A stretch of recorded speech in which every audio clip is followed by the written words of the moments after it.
J'ai pas le retour caméra sur cet appareil photo, donc du coup c'est vraiment la galère pour faire la mise au point et tout ça. Je suis obligée de faire tout sur l'application avec le téléphone avant pour regarder si le cadrage ça va, faire la mise au point et tout ça, et ensuite lancer la vidéo. Après ces petites péripéties de cadrage, d'ailleurs faudrait que je me trouve une petite intro. Je vais travailler là-dessus. Moi sinon j'espère que vous allez bien. Moi je suis vraiment trop contente de vous retrouver dans cette vidéo où je vais présenter 5 idées de recettes top chrono quand on n'a pas le temps ou qu'on a tout simplement la flemme. Perso, même quand j'ai pas trop de temps, j'essaie toujours de me faire un petit repas équilibré avec des glucides, des protéines et des légumes. En réalité on peut vraiment faire des petits trucs sympas et qui prennent pas trop de temps. Donc voilà, je vais vous laisser avec 5 petites idées, c'est très rapide. Et si jamais cette vidéo vous plaît, vous avez envie d'une deuxième version où je vous donne d'autres recettes, dites-le moi en commentaire et laissez-moi un petit like. Et en plus ça me fera super plaisir. Alors pour cette première recette, il s'agit d'un petit toast avec de la salade et un œuf tout simplement et un peu de salade verte. Vous pouvez vraiment mettre ce que vous avez sous la main. Ici j'ai mis de la sauce tomate, des champignons, des épinards, des tomates cerises et de la mozza. Donc j'ai commencé par faire revenir les oignons et les champignons, puis j'y ai ajouté les épinards. Donc je dépose sur une tranche de pain la sauce tomate, les légumes, les tomates cerises, la mozza, de l'échalote sèche et un peu de sel. Ensuite on met au four quelques minutes et pendant ce temps-là on fait cuire un œuf au plat et on fait une petite salade et c'est prêt. On a un repas super rapide et complet. Pour cette deuxième recette top chrono, je vous propose une version de Pokéball. Vous pouvez évidemment adapter avec ce que vous avez dans votre frigo. Moi j'adore y mettre du riz que vous pouvez avoir cuit la veille par exemple, du saumon, un demi-avocat, des radis, une carotte, des fèves, de la sauce soja, de l'ail, oui c'est bien de l'ail, et du wakame, mais là il n'est pas sur la vidéo. Donc je vais tout simplement venir couper mes légumes. Pour les carottes, j'adore les faire à l'économe, on a des petites tranches bien fines.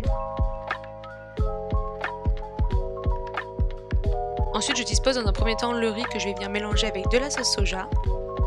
Puis je place tout simplement tous les légumes par-dessus. Ici je vous montre la recette que je fais vraiment le plus souvent, mais vous pouvez adapter avec une autre source de glucides, de protéines et d'autres légumes. Vous pouvez aussi mettre des légumes chauds et froids, faire un petit mélange, je trouve que c'est super bon aussi le mélange. Et d'ailleurs j'ai oublié de le filmer, mais j'ai évidemment mis la sauce soja par-dessus et l'ail. Et voilà, on a un bol super gourmand et complet, c'est rapide à faire et vraiment délicieux, enfin moi je me régale. La troisième recette top chrono, c'est une shakshuka, c'est vraiment le plat que je fais quand j'ai pas envie de cuisiner ou que j'ai plus grand chose dans le frigo, et en plus c'est vraiment délicieux et super sain. Alors on va avoir besoin de tomates pelées ou de tomates fraîches si c'est la saison, d'œufs pour une personne j'en mets 2, de mozza, d'un quart d'oignon, un quart de bouillon cube, du chorizo pour le petit goût en plus mais c'est facultatif, et du quinoa ou bien une autre source de glucides. Donc je commence par couper l'oignon pour le faire revenir d'un petit peu d'huile. Ensuite j'y ajoute les tomates pelées que j'ai coupées en petits morceaux et j'émiette le quart de bouillon cube par-dessus. Donc je vais laisser un petit peu cuire les tomates comme ça. Ensuite je vais venir y ajouter les petits morceaux de chorizo et je laisse encore cuire quelques minutes. Ensuite j'ajoute 2 œufs, je les casse jamais directement dedans au cas où il y en ait un de mauvais et je vais laisser cuire environ 5-6 minutes à couvert. J'avais complètement zappé de mettre la mozza, normalement je la mets juste avant les yeux et je mélange tout pour qu'elle soit bien fondante au milieu des tomates, mais du coup là je l'ai mis juste après les œufs. Et voilà, donc une fois que le blanc est cuit, c'est prêt, donc je mets le quinoa dans le fond de mon bol et puis je rajoute la préparation par-dessus.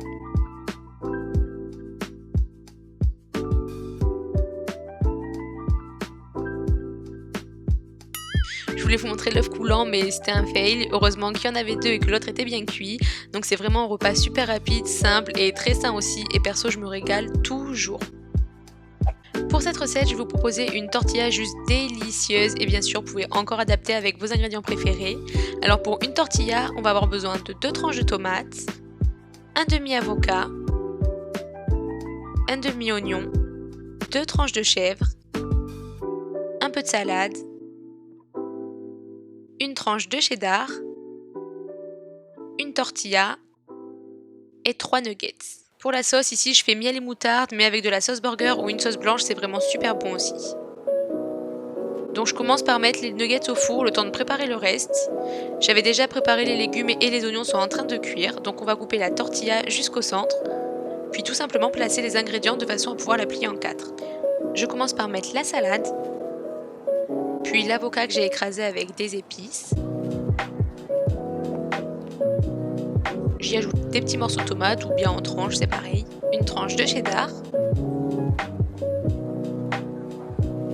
et les nuggets que j'ai coupés en deux. Donc là c'est important de les mettre sur ces parties-là de la tortilla pour qu'ils ne soient pas à côté une fois pliés. Ensuite j'ajoute le chèvre, les oignons et la sauce par-dessus.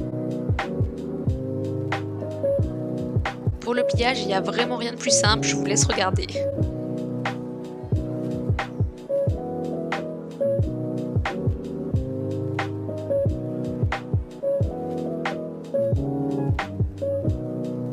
Ensuite, moi je le fais cuire à la poêle, mais vous pouvez aussi le mettre dans un appareil à croque-monsieur par exemple, mais ça va un petit peu l'aplatir, moi je préfère à la poêle. Et puis de toute façon, j'ai pas d'appareil à croque-monsieur, donc je vais le faire cuire quelques minutes de chaque côté. Et voilà, une petite tortilla super gourmande avec un petit peu de salade verte à côté. Je trouve ce repas super gourmand et on peut le rendre un petit peu plus sain avec par exemple du poulet ou un œuf à la place des nuggets. Mais bon, manger sain, c'est aussi savoir se faire plaisir. Et ici, on a un plat super complet avec des glucides, des protéines, des légumes et un petit peu de matière grasse. Mais bon, il en faut aussi. Pour cette dernière recette, je vous propose un one pot pasta. Encore une fois, vous pouvez adapter avec vos ingrédients préférés. Pour ma part, ici, j'ai mis un filet de dinde, un demi-oignon, un bouillon cube, 3 petites tranches de chèvre, un peu de crème, ça c'est vraiment facultatif, c'est parce que j'adore ça, des épinards, je les ai pris surgelés, et des pâtes, moi j'ai pris des spaghettis de quinoa, ail et persil, elles sont vraiment super bonnes et la texture est très similaire à des pâtes blanches. Donc pour commencer, je fais revenir les oignons dans un petit peu de beurre, ensuite j'y ajoute la dinde et je vais laisser un petit peu cuire. J'ajoute les épinards décongelés et je vais laisser cuire encore 2-3 minutes. On va directement y mettre les pâtes et de l'eau bouillante à hauteur.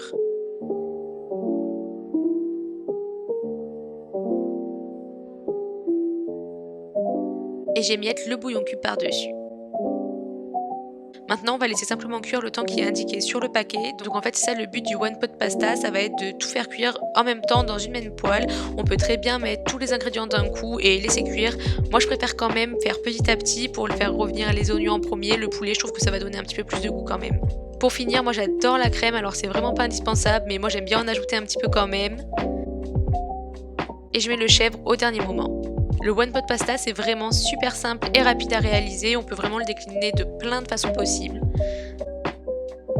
D'ailleurs ça me fait penser pourquoi pas vous faire une vidéo 5 idées de one pot pasta par exemple, dites-moi si ça vous intéresse en commentaire.